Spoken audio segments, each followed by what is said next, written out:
Welcome to Alaska Weather, a production of Alaska Public Media and the National Weather Service, Alaska Region. Produced and broadcast daily from the studios of KAKM, Alaska Weather provides complete forecasts, public, marine, and aviation for all of Alaska. Alaska Weather is made possible by the following sponsors. It's never too early to set expectations and goals for your child's education. The UA College Savings Plan provides opportunities that can help you reach your educational savings goals. Save in Alaska. Study anywhere. There is more information available by calling 1-888, the number 4, and then Alaska. This message sponsored by the UA College Savings Plan.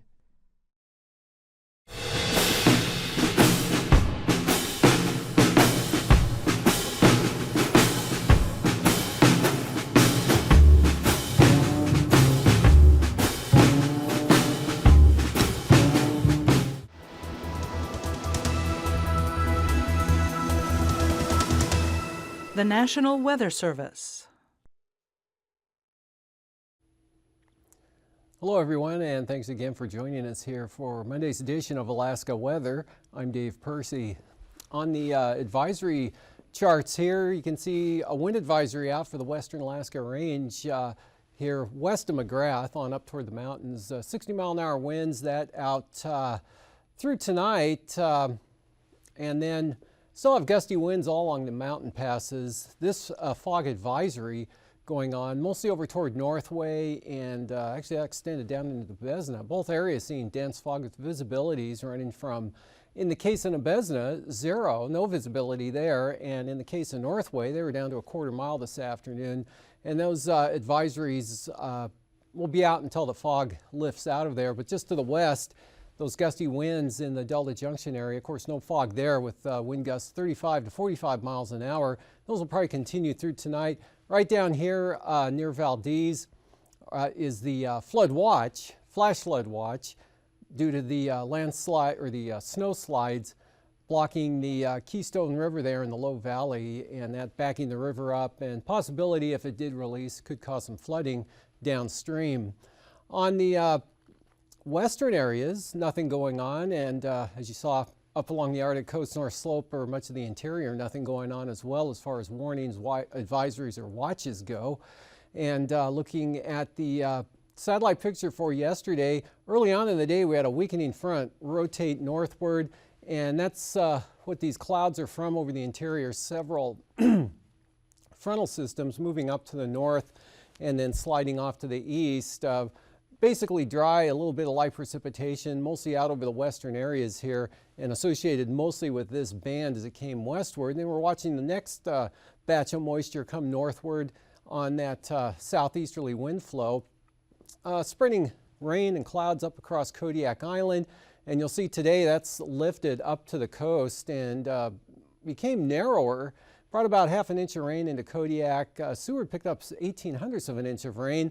Then that front moved northward, and rain ended, pushed in, moderate to heavy rain going on at Whittier, some of that spilling into the Portage area, but not much here.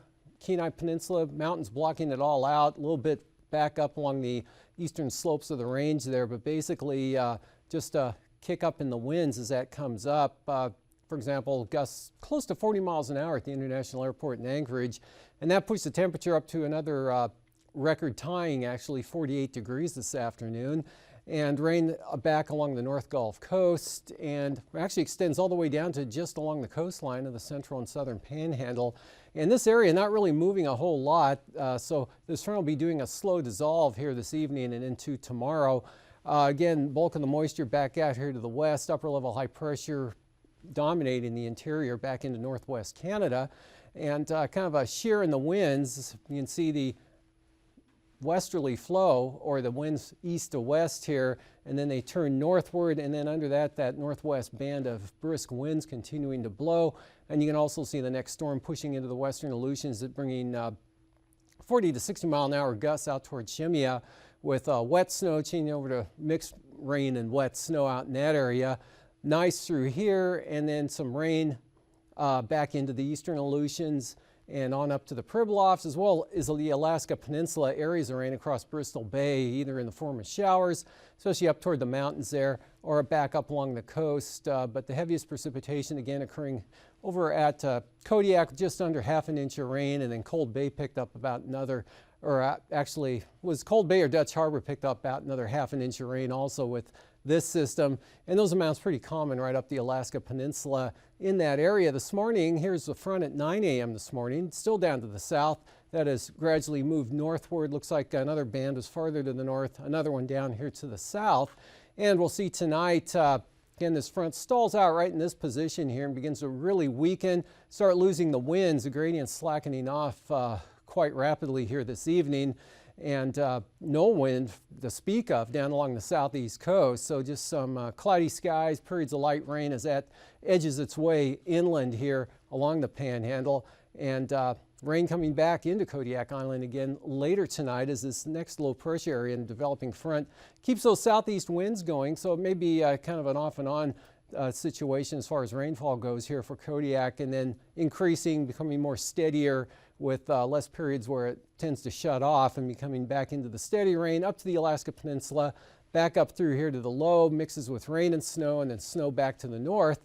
Maybe a little bit of mixed precipitation here from the Alaska Range up through this area. Basically, this portion of the front will be dry with just some variable clouds, mostly clear to the north and northeast, improving back to the west and southwest with some clearing through here, and that continued southerly wind component to the flow here, keeping it quite mild again overnight here over the interior and the southwest interior, and the clouds holding the temperatures up here over south central Alaska again and along the coast. And another separate low beginning to develop here along that frontal boundary, the main system staying back to the west here. So the front really beginning to weaken here and fall apart, but they'll probably spread some rain and snow into Adak and then eventually on over to Atka. A lot of snow showers and gusty winds, colder temperatures down in the upper 20s, spreading into the western areas, Amchitka over to Shemya. And then for tomorrow, we'll see just the remnants of that frontal system left, a little bit of moisture possible through the southeast areas here, some of which could result in lower flying conditions down to possibly the marginal VFR, some isolated IFR, possibly. That'll be early in the day and tend to improve throughout the afternoon a little bit, but really nothing to move this moisture out of here. So it's going to be kind of lingering and again doing a slow dissolve here over the next 24 to 36 hours. And couple of weak lows there, keeping it cloudy and occasionally damp over the southeast coast, but really no winds to speak of. And then this area of rainfall continues there around Kodiak. The band of winds staying pretty brisk, becoming narrower. So still pretty gusty here, small craft, possibly even some gale force winds here. Less wind, but still quite breezy up along the southwest coast, anywhere from 25 to 35 miles an hour, maybe a gust of 40 there at Cape Newenham, and gusty winds back up to St. Lawrence Island. Questionable whether any moisture will get up that far north, probably stay south of the area there, and definitely looking wet here over the central Aleutians, but breaking out behind it in the afternoon over at Adak, and then chances of rain increase mostly for Nikolsky throughout the day tomorrow, but higher pressure making for maybe some sunshine, Falls Pass, King Cove, and possibly even Unalaska. A lot of snow showers and cold temperatures back out over the western Aleutians and southwest Bering Sea, but pretty nice up here over the interior. Light winds and fair skies all the way up to the Arctic coast and beyond. For Wednesday, a very weak low up there, but that's more of a thermal low than anything else. Really not much weather or wind associated with it. High pressure holding here over the southern areas of the state, Copper River Basin into the as far west as the Sitna Valley. So that's going to hold this moisture back to the south, but some may slip on up and catch the southern Kenai Peninsula, Homer, Seldovia, maybe Seward, and also Kamishak Bay. Iliamna might get some light rain, possibly. Definitely so for Kodiak Island. Looks kind of cloudy and damp there. The heavier rain will be back down along the Alaska Peninsula on the southern side there. Now spill right on up into Kuskokwim Bay and probably Togiak. King Sam and Dillingham look dry at this point, just some clouds a little farther than the north.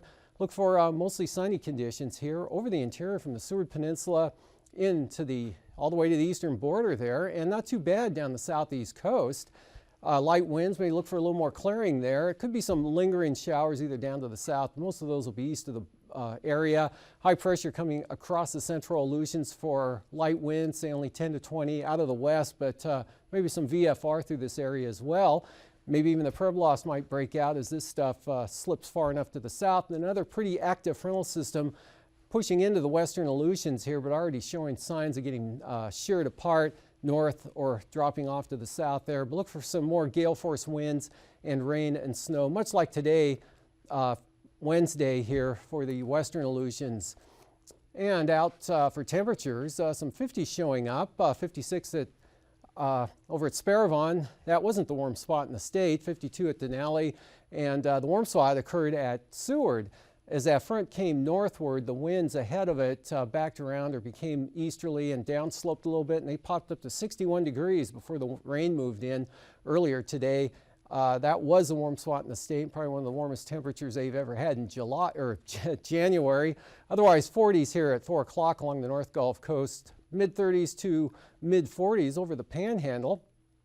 Cooler up in the Tanana Valley there with 21 at Fairbanks, 30 at Delta Junction with the wind, 31 at Tanana, 22 at Bettles, only 14 at Anatuvik, and 0 to 5 above here for the central and eastern Arctic coast.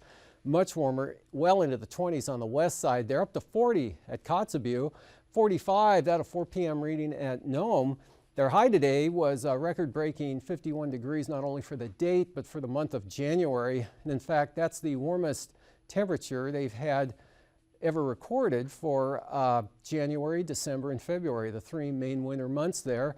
And comes 25 years to the day after they set a record low for December, January, and February of 54 degrees below zero 25 years ago on this date in 1989. Otherwise, down to the southwest, we had 29 at McGrath, 41 over at Holy Cross, 36 Bethel, 42 out at St. Mary's, and a 36 at Kipnook, 35 at St. Paul, lower 40s, eastern Aleutians, the peninsula, mid 40s, up toward the King Salmon area, and mid 30s out here over the Aleutians. For the lows tonight, near or a little below zero here over the Yukon Flats, eastern Tanana Valley, and maybe along the Arctic coast. Otherwise, much warmer back to the southwest, near 20 there for the Selawik Valley. Low 30s, and that's about all the colder you'll get, barely dropping below freezing for the southern coast of the Seward Peninsula. Above freezing again here for much of the southwest part of the state and also across south central Alaska. 20s, upper 20s to upper 30s for the Panhandle. Highs for tomorrow, teens on the Arctic coast and the northwest valleys here. 30s, mid 30s here back to the west, and 30s and 40s over much of the remainder of the state. Some areas could push up toward 50 degrees again, both over the southeast coast and possibly here over the Kenai Peninsula areas. But cooler air aloft moving in, so those places higher up like Sparivon, for example, should be cooling off for over the next couple of days. Upper 30s over the Aleutians. And flying weather, good VFR all the way up to the north there, really down into south central Alaska. Cook Inlet looking VFR tomorrow. Could be some IFR lingering here over western Prince William Sound and some marginal stuff up over the Copper River Basin, tending to diminish through the day tomorrow slowly. IFR, southern Cook Inlet, down across Kodiak Island, as well as, say, the Dillingham and Togiak Bay areas up around the Kilburk Mountains. And then another batch out here just south of the Pribilofs, rolling into the Alaska Peninsula there and clearing out a little bit behind that, and then back into some more lower IFR conditions. Passes Anatuvik looking VFR, both approaches, very nice for Adigan as well. Lake Clark and Merrill starting out marginal VFR, gradually improving to VFR in the afternoon. And for Rainy, starting out IFR possibly, or it may only be marginal, but that should improve to VFR later in the afternoon. And for Windy, VFR basically both north and south and through the pass. Could be some marginal stuff just off to the southwest there, so have to watch for that possibly on the southern entrance. For Isabel, VFR could be marginal at times throughout the day tomorrow, but the best chance will be earlier in the day. For Mentasta, same forecast as for Isabel, occasionally marginal, possibly at times. For Tanita, a chance of marginal VFR, especially early in the day. And for Portage, starting out low, gradually improving, possibly to IFR throughout the later part of the afternoon. Both Chilkoot and White look occasionally marginal. And for freezing levels, upper high here with the warm air aloft retreating back to the north a little bit. And of course, that's what's allowing that front to edge its way northward slowly here. So we're going to look at some cooler air aloft coming in. This should put the snow levels down to about 1,000 feet here. Kodiak Island up across south central Alaska and then back to the northwest, but the surface still all the way up there to the Seward Peninsula. And then early on, something like that, and then that lifting northward in the afternoon, 4,000 feet pushing back up into the southern Bering Sea, but this warmer stuff sliding off to the south or up to the north. For icing threats, down Kodiak Island, Bristol Bay, the Alaska Peninsula, this is where the icing will occur, if it happens at all, back up to the north. And easterly flow southeast, 80 to 90 knots here in the winds aloft, weak upper low there over the Alaska Peninsula. And that high pulling off to the north a little bit, letting a little more action in from the south. 9,000 foot wind, south 50 to 55 knots, so staying windy here, but in a narrow area across Kodiak Island up to the Yukon Delta. Same thing at 3,000 feet, a narrow band of 50-knot winds, otherwise much lighter up to the north across the Panhandle and across the eastern interior, and a little breezier out over the Aleutians. Turbulence-wise, still some possible severe here for small aircraft. Kodiak Island, the Aleutian Range, and possibly the Yukon Delta, just cutting south of St. Lawrence Island. And after the break, I'll be back with the boating forecasts.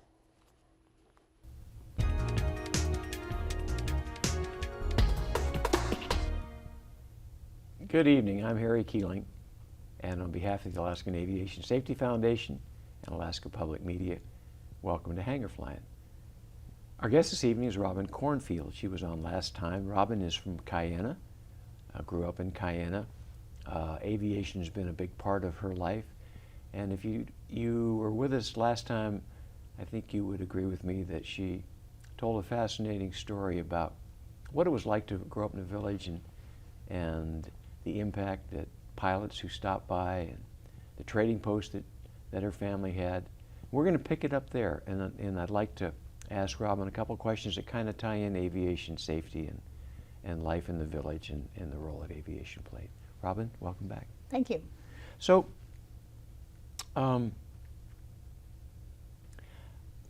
in addition to how I introduced you, also flew 172, got your private Yes. pilot's license. Eventually, I wanted the flexibility of getting myself here and there myself, and I got my license, and my family decided we needed a 172, and I became the family's personal pilot. So, and also, as I mentioned last time, you're married to Ed Cornfield, who, Yes. of course, many people know. He's a very accomplished pilot, works for OAS, and is a co-host on this program. I want to tie a couple of themes together. A few months ago, I had Audrey Ricks on the program. Audrey is a first officer now with Alaska Airlines, but she spent many years out in Bethel. And she talked a little bit about the role of air taxi pilot in the rural Alaskan community. One of the things she said was how important it was for the pilot to continuously make an effort to ensure the passengers feel comfortable and safe. You mentioned something to me the other day about shared responsibility.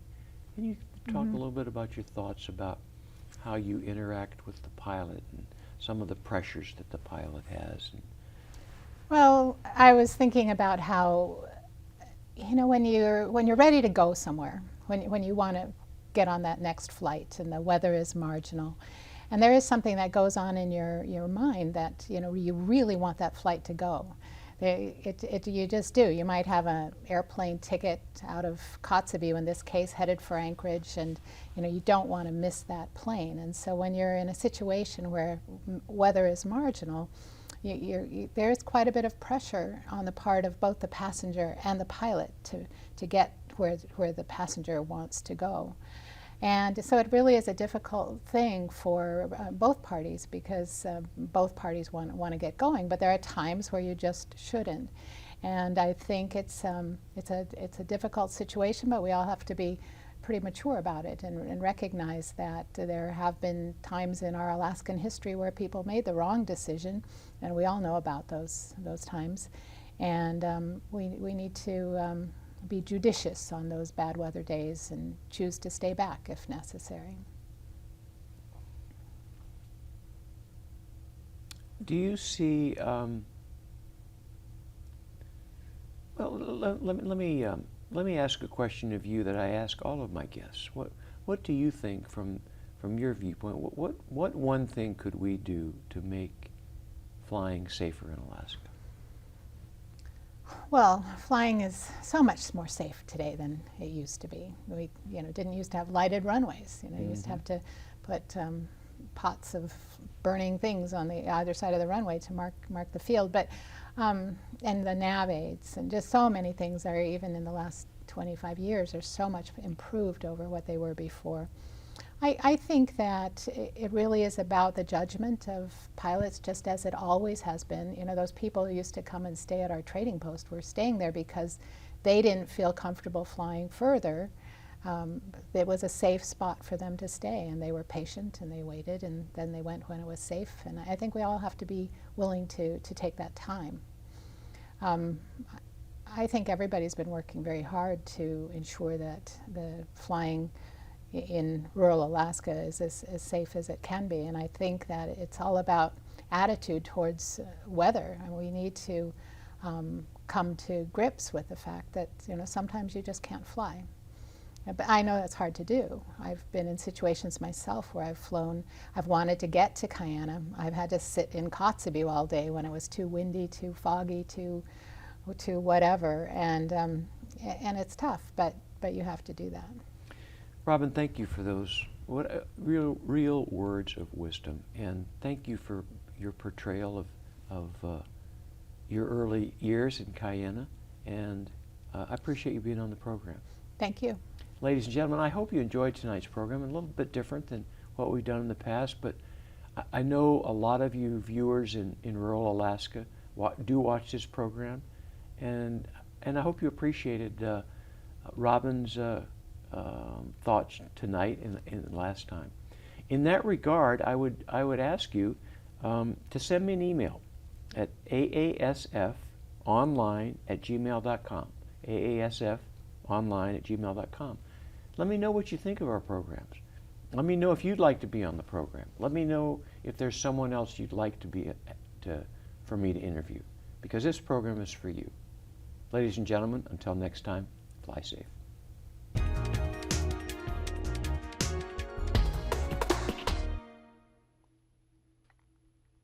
Welcome back. Look for east and northeast winds here along the central coast for the most part, 15 to 20 knots. Light and variable up on the north side, southeast, maybe up to 25 knots on the south coast. East or east-northeast, 10 to 20 here over the central, with the strongest winds down over the southern inside waters. And then for Wednesday, northwesterlies taking control of most of the areas here, 20 to up to 35 knots. So it looks like small craft advisories here on down the southern half of the coastline, but just 10 to 15 knots over the inside waters, and lighter westerlies up here to the north. For the North Gulf Coast, it looks like light variable winds developing tomorrow. Really high pressure at the surface backing westward here and lightening the winds up northern Cook Inlet. Those will come down to variable at 5, and then still 20-knot winds possible here from the Barren Islands on into Kamishak Bay. Small craft advisories here across Kodiak Island get into that southeast wind field there that continues to blow. Right now, 25 to 30 knots looks like it should cover it. And then those will drop back on Wednesday. Very light here, Shelikof Strait, just 10 knots, and then 5 to 15 knots from the northern inlet all the way down to Kamishak Bay. Light westerlies for the Barrens, light northeast winds for all of the North Gulf Coast, and then Prince William Sound winds will be quite light, generally kind of a northerly drift. For Bristol Bay, east 40 tomorrow, 40 knots, southwest 10 to 15 knots, dropping off here for the peninsula, and small craft advisories from Sitkinak to Sand Point. And then small craft advisories for Bristol Bay here and from Chignik all the way over to Cape Sarachev on the Pacific side of the peninsula, otherwise southeast 20. And out in the Aleutians here for tomorrow, west winds up to 25 knots, seas running about 10 feet, and then lightening up here through the central areas, and then southerlies 25 knots, maybe some higher gusts there, but looking at small craft advisories for the eastern areas. And then for Wednesday, actually this map lost its way. Wednesday we'll be looking at maybe some gale force northwesterlies here for the eastern Aleutians. 15 to 20 knots for the central areas, and then gale force winds coming into the western Aleutians Monday afternoon. And for the southwest coast, small craft advisories here for east-southeasterly winds into the northern Bering Sea, as well as St. Lawrence Island, where it'll be called a brisk wind advisory because of the ice cover. Light winds for the Pribilofs, northwest 20 for St. Paul and St. George on Wednesday, just the opposite direction here along the southwest coast. Up to 25 knots for St. Lawrence Island, southwesterlies at 25 for the northern Bering. And east winds 15 up to 25 knots on the eastern coast tomorrow. Light and variable through the west side, and 15 to 20 knots here for the Chukchi Sea up to Cape Lisburne. And for Wednesday, still holding on to the 20-knot winds through this area, but much lighter and more variable. You can see in the east side here, just light and variable to dead calm, or 5 to 10 knots. And then for tonight, looking at some rain increasing here and finally shifting inland across the Panhandle, but nothing significant in the way of wind with this. In fact, the winds will really be dropping off here in the channeled areas of south central Alaska, but continue to blow, but in a narrower band from Kodiak Island up along the southwest coast into the northern Bering Sea there. Another front develops, keeps it wet all through this area, spilling up in toward the Pribilofs. And for tomorrow, same pattern here. Low, weakening low over the peninsula, wet and windy Kodiak right along the coast now, but drier conditions up over south central Alaska, just a remnants of that frontal boundary, giving some light precipitation and scattered areas of the southeast coast. Pretty nice up through much of the interior, all the way to the Arctic coast. A little stormier out over the Aleutians.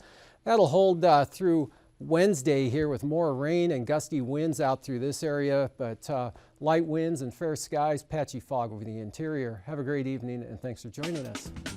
These forecasts are to be used for planning purposes only.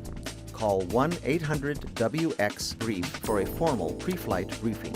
Always file a flight plan before you go flying. The U.S. Coast Guard Auxiliary urges you to leave a float plan with a friend or the harbor master before you go boating.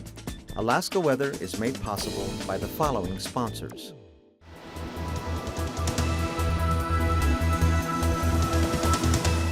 The National Weather Service.